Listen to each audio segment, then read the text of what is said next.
Max Verstappen wins the Bahrain Grand Prix, and he wins it by a long, long way. Red Bull are off to a flying start to the 2023 Formula 1 season.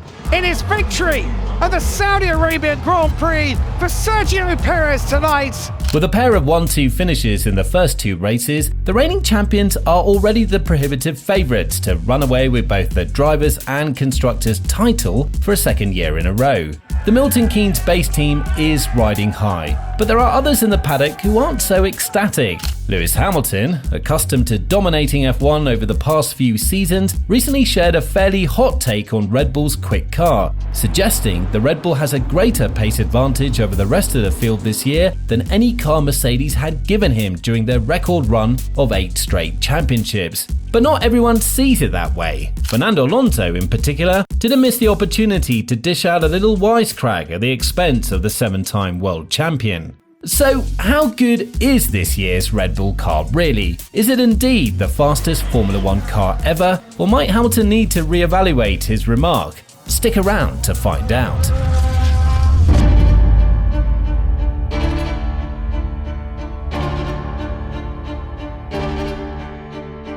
Now, ever since Red Bull unveiled their new RB19 ahead of pre-season testing, many wondered if it would be quick enough to continue their dominant form from the previous season. So far, it appears it is. Max Verstappen and Sergio Perez have been the class of the field through the first 2 rounds, and it's unclear if any of the other teams will be able to bring enough upgrades to close the gap by season's end. Sebastian Vettel wins in Abu Dhabi to be Drivers' Champion for 2010. It's a double for Red Bull. Red Bull enjoyed a period of dominance in the early 2010s with Sebastian Vettel, sweeping both the Drivers' and Constructors' titles for 4 consecutive years. Congratulations, Lewis, 2014 World Champion. World Champion! You are an absolute legend, well done, mate. But then, when the turbo hybrid era began in 2014, Mercedes mastered the new formula and established themselves at the pinnacle of the sport, holding on to the top spot for an unprecedented 8 years in a row. But the championship can only be won by one, and it's going Dutch in 2021. Max Verstappen, for the first time ever, is champion of the world. It's been a long road back to the top for Red Bull, but through their partnerships with driver Max Verstappen and engine supplier Honda, not to mention a series of excellent chassis from virtuoso car designer Adrian Newey, the team have returned to their winning ways. There's no doubt this year's RB19 is a quick car, but is it really faster than the fastest Silver Arrows? Here we go, can Lewis Hamilton fight off Max Verstappen? No, he can't. Verstappen just breezes past like someone's put rocket fuel into that car today. After Max Verstappen easily breezed by Hamilton at the Saudi Arabian Grand Prix during his charge from 15th on the grid to a second-place finish behind teammate Sergio Perez, the 7-time world champion called the RB19 the fastest F1 car he's ever seen in a post-race interview, and suggested that Red Bull's current pace advantage is even greater than what Mercedes can manage at their best between 2014 and 2021. "I've definitely never seen a car so fast," he said. "I think when we were fast, we weren't that fast. I think it's the fastest car I've seen, especially compared to the rest." However, Hamilton's former McLaren teammate, Fernando Alonso, thinks Hamilton's comment missed the mark and has been vocal about it. In an interview with French publication L'Equipe, Alonso cracked a joke about Hamilton in reference to his comments about Red Bull's pace. The Spaniard said that he was able to finish far closer to the Red Bulls than the Mercedes drivers at the high-speed Jeddah Corniche circuit in his Aston Martin. "In Saudi Arabia, I finished 20 seconds behind Checo and Max," Alonso said. He and Nico Rosberg were a minute ahead in 2014 and 2015. "He has a short memory. He's getting old." Now, since Hamilton's car is no longer the fastest in Formula 1, Alonso said that the Mercedes driver is doing about as well as the rest of the field, suggesting that Hamilton's driving prowess might not be quite as far ahead of that of his competitors as the statistics would suggest. "With a normal car, you can see that he has weaknesses," Alonso suggested, adding that George Russell, Hamilton's Mercedes teammate, has outqualified him in the first 2 races this season. Before, he drove alone or sometimes with his teammate. But look, he's the record holder for poles, and George Russell has just given him a 2-0 in qualifying this season. It just goes to show how much the car is still a key factor. Lewis recently opened up about the issues he's facing with Mercedes' 2023 car, the W14. After a disappointing first round in Bahrain, Hamilton said the team didn't listen to his feedback on the car's issues. Recently, he elaborated on his diagnosis of the car's problems, saying he believes the cockpit is positioned too close to the front wheels. He says the sensation of sitting on the front wheels is unpleasant and can alter the car's movement perception, making it harder to predict compared to when the driver is positioned further back and more centered in the chassis. Though Hamilton might be wrong in his assessment of Red Bull's advantage, you could understand the headspace he's likely in this season. Frustration is likely mounting, both for him and the team. Troubleshooting problems with a car that struggles to run at the front is territory he and Mercedes simply aren't used to.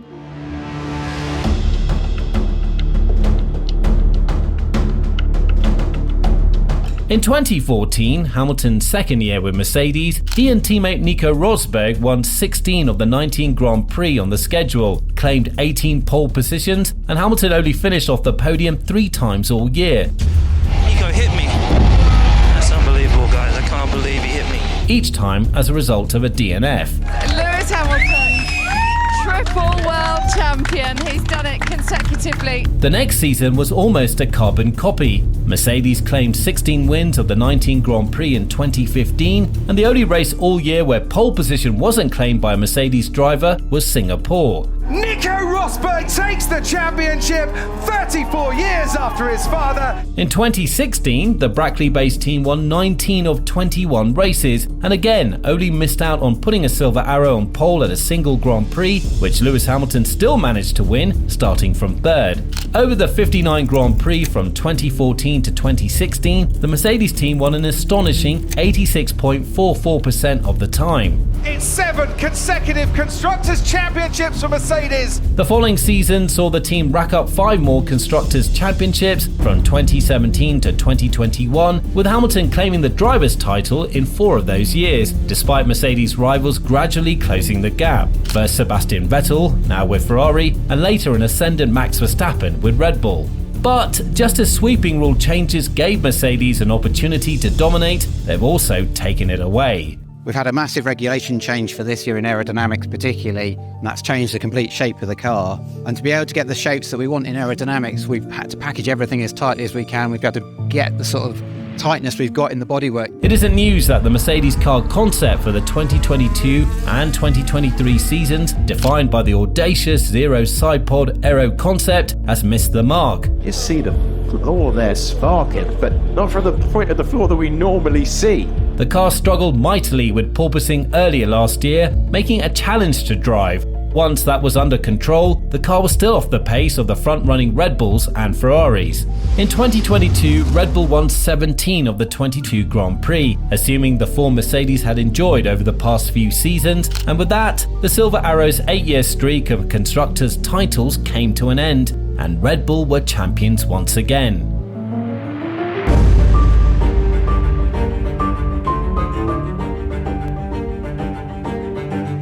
So, a resurgent Red Bull are on top right now. But how have they done it? Last year's RB18 had several unique features, such as the curvature of its tunnel roof and the extreme angle of its front suspension's anti-dive geometry. The RB19 appears to have retained the same general concept, and the team has enhanced the level of anti-squat in the rear suspension by mounting the rearmost top wishbone link even higher than before. These features and the way they all work in conjunction with each other are likely key factors in Red Bull's great performance. To make a front suspension that resists a car's natural tendency to pitch nose down under braking, car designers will mount the front leg of the top wishbone to the chassis higher than the rear leg. The angle between the 2 mounting points in the Red Bull looks to be around 45 degrees, which is extreme. The Mercedes, for example, runs around 15 degrees of difference. Incorporating anti-squat at the rear, by contrast, is about resisting the car's natural tendency to squat tail down under acceleration. To achieve this, the suspension designer will mount the rearmost top wishbone higher than the forward leg. Here again, Red Bull have taken an aggressive approach, and it seems to be paying off. However, there are downsides to these features. Anti-dive will make it easier to lock the front brakes and will tend to lose the driver some feel in the brake pedal. Anti-squat can reduce traction. but Red Bull are betting the benefits these changes bring to the aerodynamic platform of the car and the way the underfloor performs are worth the trade-off. When a car dives under braking, it works the front wing harder, bringing it further into ground effect.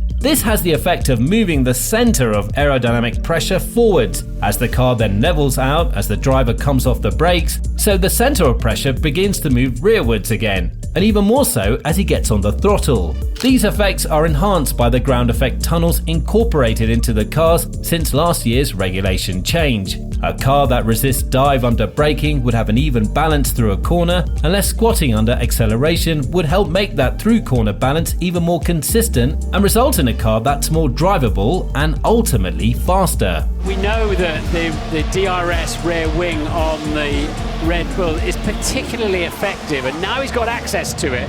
Another headline-making innovation helping Red Bull pull away from the field is its innovative approach to the drag reduction system. The team seems to have found advantages in how much drag they shed when using DRS. Comparing its end-of-straight speeds with those of its rivals in Jeddah, the RB19's advantage was small under non-DRS conditions, but dramatically greater when the DRS flap was open. This allows Red Bull to run longer gearing to take full advantage of the reduced drag and makes overtaking at the end of long straights much easier. All of these developments are making for a car that, on current form, looks even more dominant than its predecessor. While Red Bull are playing their cards close to the chest and not revealing much about the RB19, the early signs are very promising. It will take time to see how the car performs at different circuits and in different conditions over the course of the season, and whether it will be able to maintain its early advantage, but things are certainly looking good so far. DRS down the main straight. Verstappen is making overtaking look very, very simple today.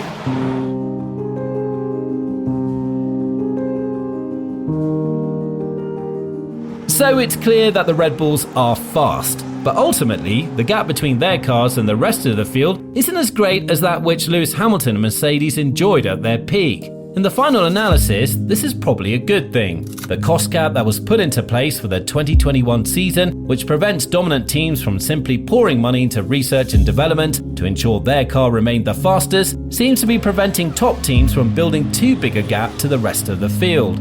Credit is probably also due to the most recent change in technical regulations, which was explicitly meant to close up the pack and produce closer, more exciting racing, and which appears to have accomplished just that.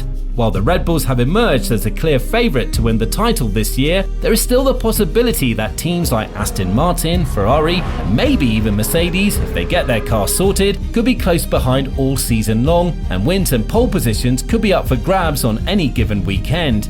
It certainly can't be said that Red Bull and Max Verstappen will simply be able to coast through another winning season. Though they are the fastest at the moment, they'll have to earn their victories, and that ultimately means a better, more exciting season of Formula 1 racing for the drivers, the teams, and of course the fans. So what do you think? Will Red Bull dominate the entire 2023 season the same way Mercedes once did, or will another team be able to mount a challenge for the title? What do you make of Hamilton's comment about Red Bull's pace advantage, or Alonso's snappy jab at his former teammate? Let us know your thoughts in the comments down below.